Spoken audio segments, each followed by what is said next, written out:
አሰላሙ አለይኩም ወራህመቱላሂ ወበረካቱሁ። የተወደዳችሁ እንዴት ቆያችሁን? የሐምሌ 6 2018 ሚንበር ኸበር ጀመረ። ሙሐመድ ንጉስ አብዱ ሚንበር ኸበርን እየመራው ከእናንተ ከተመልካቾች ጋር ቆያለሁ። እስከ ፍጻሜው አብራችሁን እንድትዘልቁ በአክብሮት እየጋበዝኩ ለዕለቱ ከያዝናቸው ጉዳዮች መካከል አበይቱን አስቀድማል። የሃላል ቢዝነስ ፎረም በኢትዮጵያ የንግድ ትስስርን ለማጠናከር ያለመ የውይይት መድረክ አካሄደ። በኢትዮጵያ ለኡምራ ቁጠባ አገልግሎት ይሰጣል የተባለው ንያ እቁብ የሞባይል መተግበሪያ ይፋ ተደረገ። ታዋቂው የእስልምና ሃይማኖት ሊቅ ቢትኮይን፣ ኤትሬም እና ዩኤስዲቲ ሐራም ናቸው የሚል ብያኔ ሰጡ የሚሉት የሚንበር ኸበር አበይት ጉዳዮች ናቸው። አብራችሁ እንድቆዩ በድጋሚ እየጋበዝን ወደ ቀዳሚው ኸበር አልፋለሁ። በሳዑዲ የህግ ሂደትና የፍርድ ውሳኔ የተላለፈባቸው ከ1970 በላይ ኢትዮጵያውያን የምህረት ተጠቃሚ ሆነዋል ሲል የውጭ ጉዳይ ሚኒስቴር አስታወቀ። የፌዴሪ የውጭ ጉዳይ ሚኒስቴር ቃል አቀባይ ጽህፈት ቤት በሳዑዲ አረቢያ የህግ ሂደትና የፍርድ ውሳኔ የተላለፈባቸው 1971 ኢትዮጵያውያን የምህረት ተጠቃሚ መሆናቸውን አስታውቋል። ጽህፈት ቤቱ ይህን ያስታወቀው ዛሬ ሰኞ ሐምሌ 6 2018 ባወጣው መግለጫ ነው። የኢትዮጵያ መንግስት በተለይም ደግሞ የህግ ሂደትና የፍርድ ውሳኔ የተላለፈባቸውን ዜጎች በተመለከተ ከሳዑዲ አረቢያ ባለስልጣናት ጋር በቅርበት እየሰራ እንደሚገኝም ገልጿል። የውጭ ጉዳይ ሚኒስቴር በሳዑዲ አረቢያ በአስቸጋሪ ሁኔታ ለሚገኙ ኢትዮጵያውያን ከሀገሪቱ ባለስልጣናት ጋር ተከታታይ ውይይቶች ማድረጉን አስታውሷል።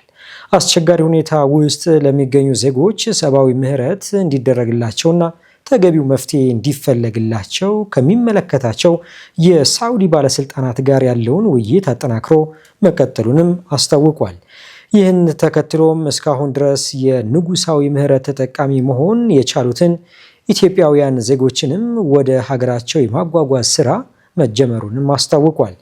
ከሳዑዲ አረቢያ ከዚህ ቀደም የመጀመሪያዎቹ 320 ተመላሾች ኢትዮጵያ መግባታቸው ይታወቃል። ለኡምራ ቁጠባ አገልግሎት ይሰጣል የተባለው ንያ እቁብ የሞባይል መተግበሪያ ይፋ ተደረገ። ንያ ፋይናንሻል ቴክኖሎጂስ ከአይቤክስ ቴክኖሎጂ ጋር በመተባበር ንያ እቁብ የተሰኘ አዲስ የሞባይል መተግበሪያ በሐምሌ 4 ይፋ ተደርጓል። መተግበሪያው ኡምራ የማድረግ ህልም ላላቸው ውጥን ለማሳካት በዲጂታል አማራጭ የቀረበ መሆኑ ተገልጿል። የገንዘብ ቁጠባ አሰራሩ የተዘረጋው ከአዲስ ባንክ ጋር የዲጂታል ባንኪንግ ትስስር በመፍጠር ነው። በአገልግሎቱ ተጠቃሚ ይሆናሉ የተባሉት አነስተኛ ንግድ ላይ የተሰማሩ ቋሚ ደመወዝተኞችና ሌሎችም ምዕመናን ናቸው። በመድረኩ ላይ የተናገሩት የንያ ፋይናንሻል ቴክኖሎጂ ስራ አስኪያጅ አቶ ተውፊቅ ራህመቶ መተግበሪያ የቀረበው ባህላዊ የእቁብ አሰባሰብ ስርዓትን ከዘመናዊ የዲጂታል ቴክኖሎጂ ጋር በማስተሳሰር የኡምራ ንያ ያላቸው ሰዎች ከህልማቸው ጋር እንዲገናኙ በማሰብ ነው ብለዋል። ዋና ታርጌት አድርጎ የተነሳው ኢባዳን ለማድረግ ነው ይሄ እቁብ የተቋቋመው። ስለዚህ የብዙ ሙስሊም እናቶች፣ አባቶች፣ እህቶች፣ ወንድሞች የነሱ ህልም የሆነውን በአንድ ጊዜ ያው እንደምታውቀው ኢኮኖሚያችን ከባድ ነው ያለን የኢኮኖሚ ደረጃ እና ይሄኛውን ነገር ሁሉም ሰው በአንድ ጊዜ ማሳካት አይችልም። ብዙዎች እየሄዱ ነው። ነጋዴዎች፣ ከፍተኛ ሀብት ያላቸው፣ ከፍተኛ ገንዘብ ያላቸው ሰዎች ወይ በየጊዜው እየደጋገሙ እየሄዱ ነው።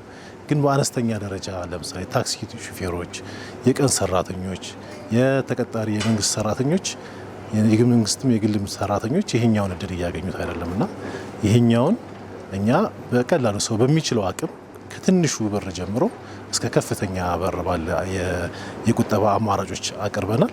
እዛ ላይ ጆይን አድርጎ ተቀላቅለው እቁቡ ሲጥሉ ቀጥታ ሙሉ ወጪያቸው ተሸፍኖ ኡምራ ማድረግ የሚያስችል መንገድ ነው። ሸሪዓዊ መርሆችን በመከተል መተግበሪያው ሙሉ በሙሉ ከወለድ ነፃ የፋይናንስ አገልግሎት የሚሰጥ መሆኑንም አክለዋል። ፍጹም ከወለድ ነፃ የሆነ ይሄኛውን ደግሞ ከአዲስ አበባ ከኢትዮጵያ ፌዴራል መጅሊስ የሸሪዓ ቦርድ እውቅና አስመርምረን አሰራራችን አስመርምረን ሰርተፊኬት ተሰጥቶን ነው ወደ ስራ የገባ ነው።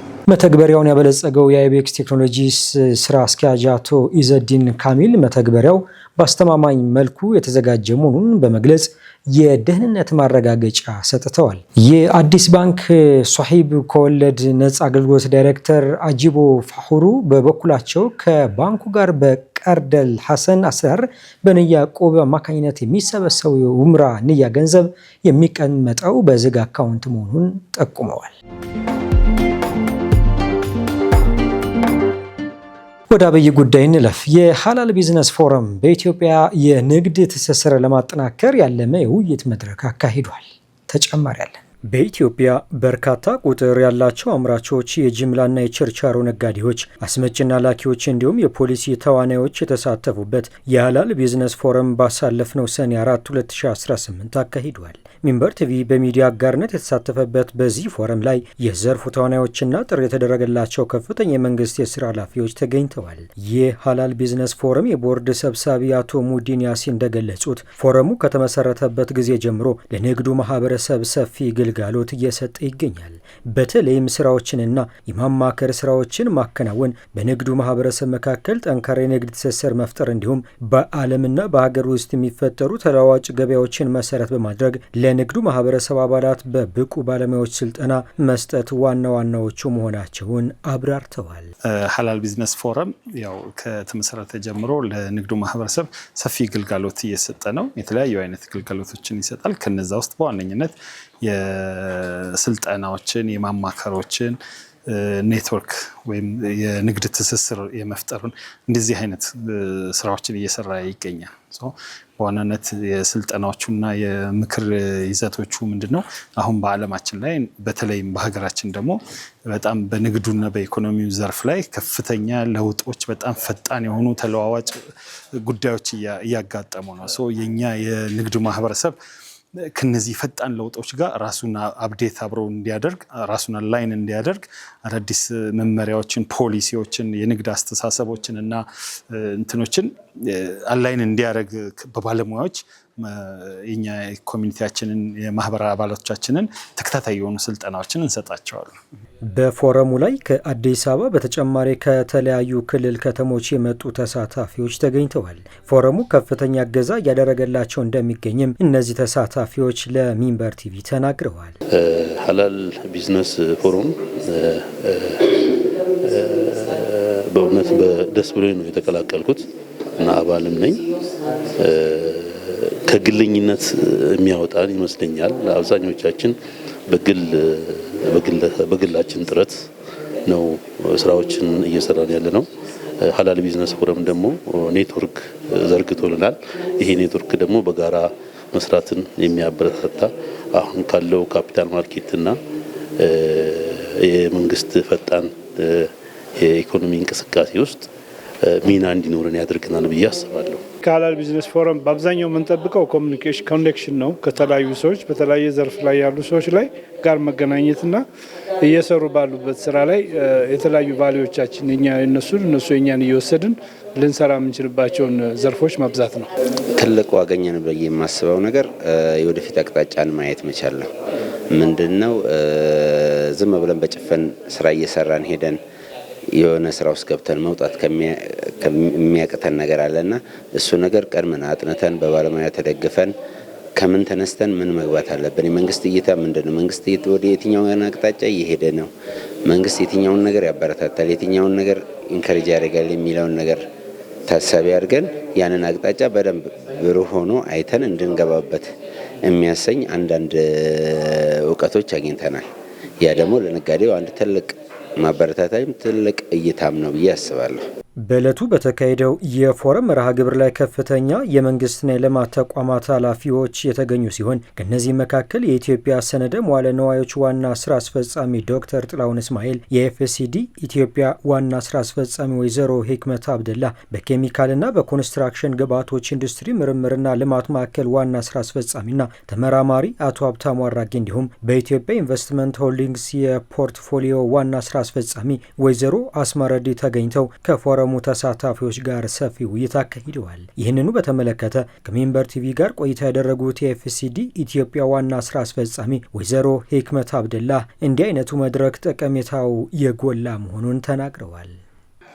መጀመሪያ በአጠቃላይ ካፒታል ማርኬትስም ሆነ በአጠቃላይ በፋይናንስ ስርዓት ላይ ነው እየሰራን ያለነው። ስርዓቶች የፋይናንስና የካፒታል ማርኬትስ ገንዘብ የምታገኝበት ነው። እንግዲህ ሀላል ቢዝነሶችን ለማደግም እንዲያግዘህ ሀላል በሆነ መንገድ በረዥም ርቀት ፋይናንስና በሾርት ተርም ደግሞ የምንለው በተለምዶ በባንክ በሚበደረው ገንዘቦችን እንዴት ነው በሀላል መንገድ የምናገኘው? ፖሊሲ ድገፋ የምናለው ይህን እቅዶቹ መጀመሪያ መስራት፣ ከዛ በኋላ ወደ ዳይሬክቲቭ ወደ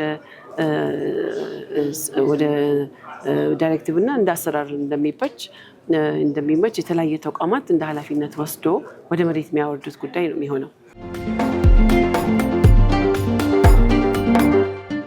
በፓኪስታን ታዋቂው የእስልምና ሃይማኖት ሊቅ ቢትኮይን፣ ኢትሬም እና ዩኤስዲቲ ሐራም ናቸው የሚል ብያኔ ሰጡ። አሚናት መሐመድ ዝርዝሩን ታቀርበዋለች። የፓኪስታን ከፍተኛው የእስልምና ሃይማኖት ሊቅ ሙፍቲ ሙሐመድ ተቂ ኡስማኒ ክሪፕቶ ከረንሲ በማለት የሚጠሩትን የዲጂታል መገበያያ ገንዘቦችን መግዛትና መሸጥ ሐራም መሆኑን የሚገልጽ ፈትዋ ሰጥተዋል። ዲጂታል ሀብቶች በእስልምና የህግ መርሆዎች መሰረት እንደ ሀብት ወይም ንብረት ሊቆጠሩ እንደማይችሉ ብያኔ ሰጥተዋል። ይህ ውሳኔ የተላለፈው በካራቺ በሚገኘው ጃሚያ ዳሩል ኡሉም የፈትዋ ተቋም ወይም ዳሩል ኢፍታ አማካኝነት ሲሆን ውሳኔው ተፈርሞ ወጥቷል። በፈትዋው ላይ ከሙፍቲ ሙሐመድ ተቂ ኡስማኒ በተጨማሪ የ5 ሊቃውንት ፊርማ አርፎበታል። እንደ ፈትዋው ማብራሪያ ክሪፕቶ ከረንሲ በሸሪዓ ማል ማለትም የሀብት ወይም የንብረት ጽንሰ ሐሳብ ተብሎ ሊመደብ አይችልም።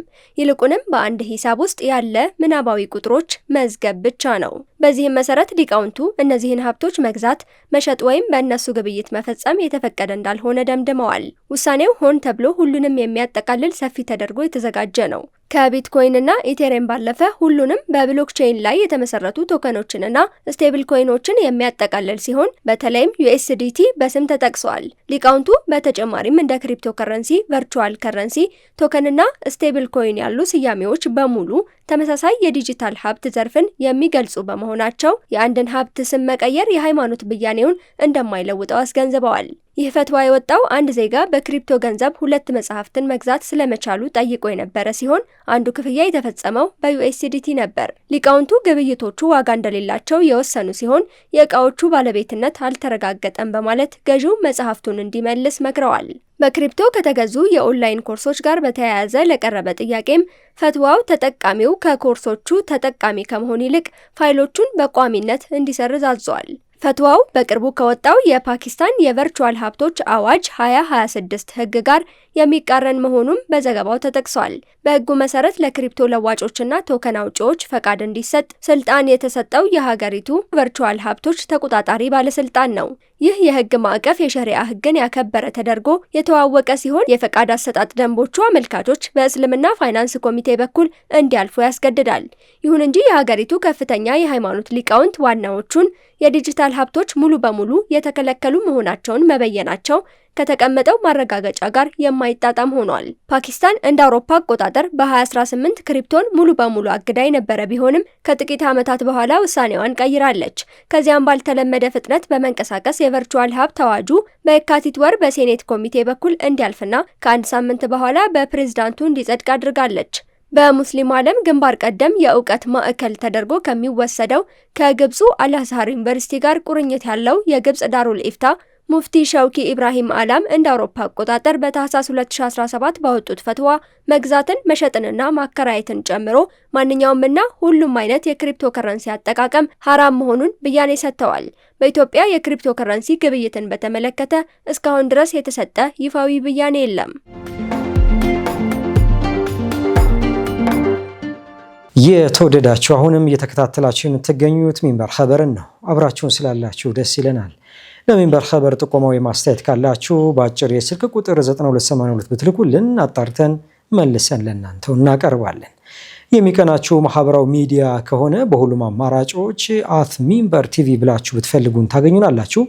ድረገጻችንን www.minbertv.com ብትጎበኙ ደግሞ አዳዲስ መረጃ ታገኛላችሁ።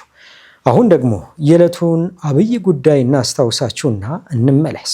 የሐላል ቢዝነስ ፎረም በኢትዮጵያ የንግድ ትስስርን ለማጠናከር ያለመ የውይይት መድረክ አካሄደ። ከቆይታ በኋላ የቀድሞው የኳታር አሚር ሼህ ሐማድ ቢን ኸሊፋ አስሳኒ የቀብር ስነ ስርዓት በዶሃ ተፈጽሟል።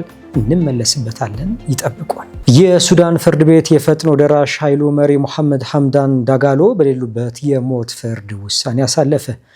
አንድ የሱዳን የጸረ ሽብርተኝነት ፍርድ ቤት ከሱዳን መደበኛ ጦር ጋር ላለፉት ዓመታት ጦርነት ውስጥ የሚገኙትን ጀነራል ሙሐመድ ሐምዳን ዳጋሎ ወይም ሄሜቲ ላይ የሞት ፍርድ ያሳለፈው የቀድሞውን የምዕራብ ዳርፉር ገዢ ኸሚስ አብደላ ባከርን ግድያ በተመለከተ በሰጠው ውሳኔ ነው። በፖርት ሱዳን የሚገኘው የጸረ ሽብርተኝነትና በሀገር ላይ በሚፈጸሙ ወንጀሎች ላይ የሚዳኘው ፍርድ ቤት የሄሚዲቲ ወንድም በሆኑት የፈጥኖ ደራሽ ምክትል መሪ አብዱል ረሂም ሐምዳን ዳጋሎ እና በሌሎች 14 ተከሳሾች ላይ በተመሳሳይ በሌሉበት የሞት ፍርድ አስተላልፈዋል።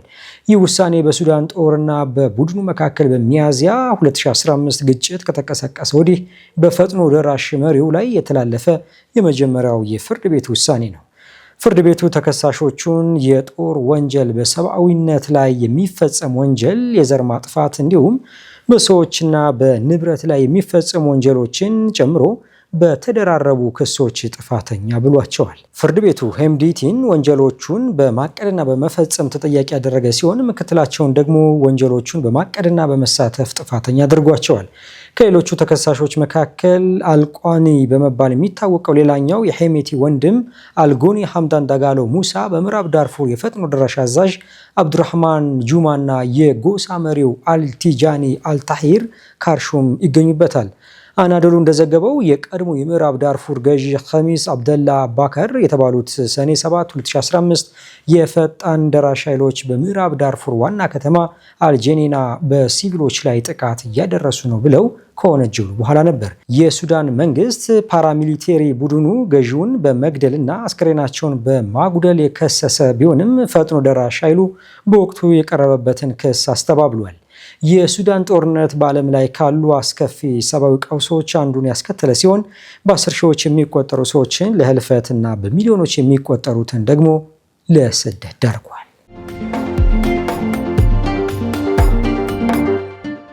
በጋዛው የዘር ማጥፋትና ቀጠናዊ ጦርነቶች ሳቢያ ከ4 እስራኤላውያን አንዱ በጽኑ እጽ ሱሰኝነት ውስጥ ተዘፍቋል ተባለ።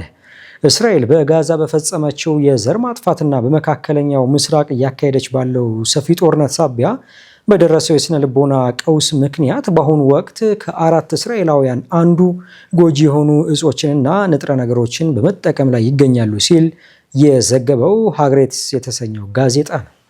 የእስራኤል የሱሰኝነትና የአእምሮ ጤና ማዕከል እንደገለጸው እስራኤል በጋዛ ላይ ጦርነት ከጀመረችበት ከመስከረም 2016 ጀምሮ የእጽ አጠቃቀም በከፍተኛ ሁኔታ ጨምሯል።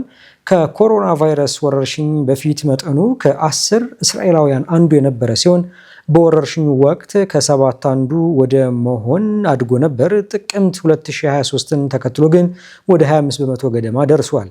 ማዕከሉ እንዳገኘው መረጃ ከሆነ አእምሮን የሚያረጋጉ መድኃኒቶችን አጠቃቀም በ2.5 እጥፍ የጨመረ ሲሆን የኦፒዮይድና አነቃቂዎች ፍጆታ ደግሞ በእጥፍ ገደማ አድጓል። የአልኮልና የካናቢስ ወይም የጋንጃ አጠቃቀምን በተመሳሳይ ጨምሯል።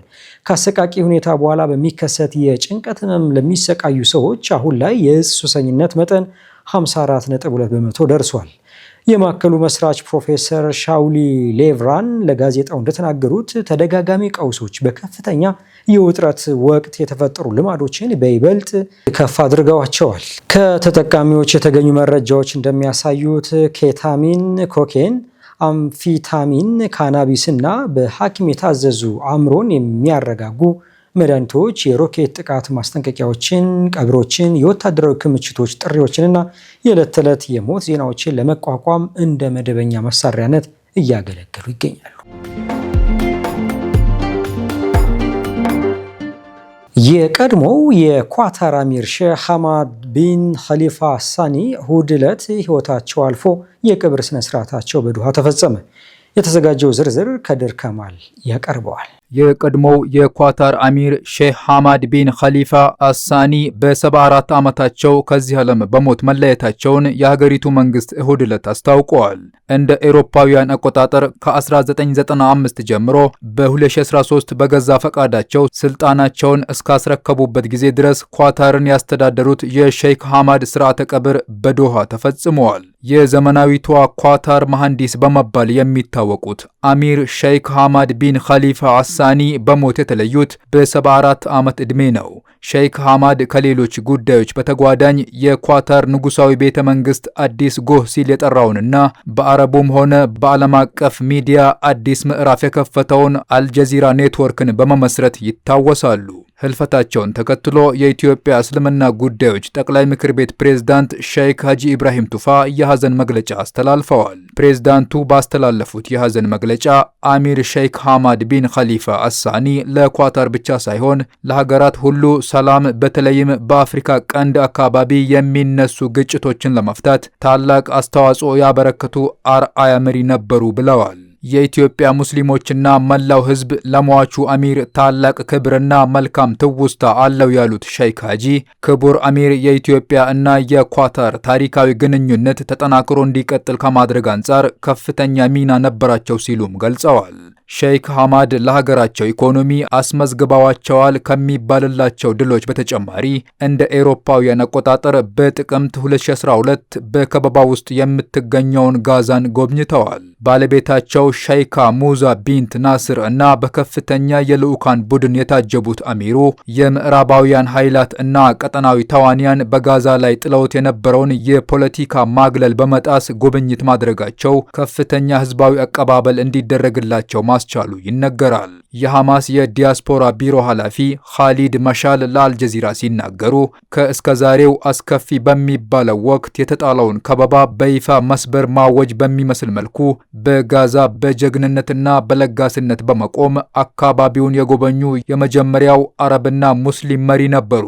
እሳቸው አስተዋይ፣ ደፋርና የመርህ ሰው ነበሩ ብለዋል። በዚያ ታሪካዊ ጉብኝት ወቅት ሼክ ሐማድ ኳታር ለጋዛ ሰርጥ የምትሰጠውን መልሶ ግንባታ እርዳታ ከ254 ሚሊዮን ዶላር ወደ 400 ሚሊዮን ዶላር ማሳደጋቸውን ያወጁ ሲሆን ይህም በሺዎች የሚቆጠሩ ፍልስጤማውያንን ተጠቃሚ ላደረጉ ወሳኝ የቤት ግንባታ፣ የመሰረተ ልማትና የጤና ጥበቃ ፕሮጀክቶች መሰረት መጣሉ ይነገራል። ለሰብአዊ ጥረታቸው እሳቸውንና ሼካ ሙዛን የክብር ዶክትሬት በሸለመው የጋዛ እስላማዊ ዩኒቨርሲቲ ለተሰበሰበው ህዝብ ባደረጉት ንግግር የዓለም አቀፉን ማህበረሰብ ድርብ መስፈርት በመንቀፍ የፍልስጤምን ህዝብ ጽናት አወድሰዋል። ሼክ ሐማድ ከ1995 እስከ 2013 በቆየው የስልጣን ዘመን በሀገሪቱ ያለውን ሰፊ የጋዝ ሀብት ለማልማት በሰጡት ከፍተኛ ትኩረት ምክንያት የኳታር አጠቃላይ የሀገር ውስጥ ምርት ወይም ጂዲፒ ከ24 እጥፍ በላይ አድገዋል። እንደ ኤሮፓውያን አቆጣጠር በ2006 ይህች ትንሽ አገር በዓለም ትልቁ የተፈጥሮ ፈሳሽ ጋዝ ወይም ኤልኤንጂ ላኪ ለመሆን በቅታለች። የሼክ ሐማድ ህልፈት እሁድ ጠዋት የተነገረ ሲሆን የቀብር ስነ ስርዓታቸው በዋና ከተማዋ በሚገኘው ኢማም ሙሐመድ ኢብን አብዱልዋሃብ መስጂድ ከመግሪብ ሶላት በኋላ ተካሂደዋል። ከሶላት በኋላ አስክሬኑን ከመስጂድ ተሸክመው የታዩት ልጃቸውና ተተኪው ኤሚር ሼክ ታሚም ቢን ሐማድ አልታኒን ጨምሮ የቅርብ የቤተሰብ አባላት ናቸው። ሼክ ሐማድ ከዶሃ በስተሰሜን በሚገኘው የሉሳይል መቃብር አርፈዋል። ውድ ተመልካቾች ለዛሬ ያዘጋጀነው የሚንበር ኸበር በዚሁ ተጠናቀቀ። ሙሐመድ ንጉስ አብዱ አብሬያችሁ ቆየው። ወሰላሙ አለይኩም ወራህመቱላሂ ወበረካቱ።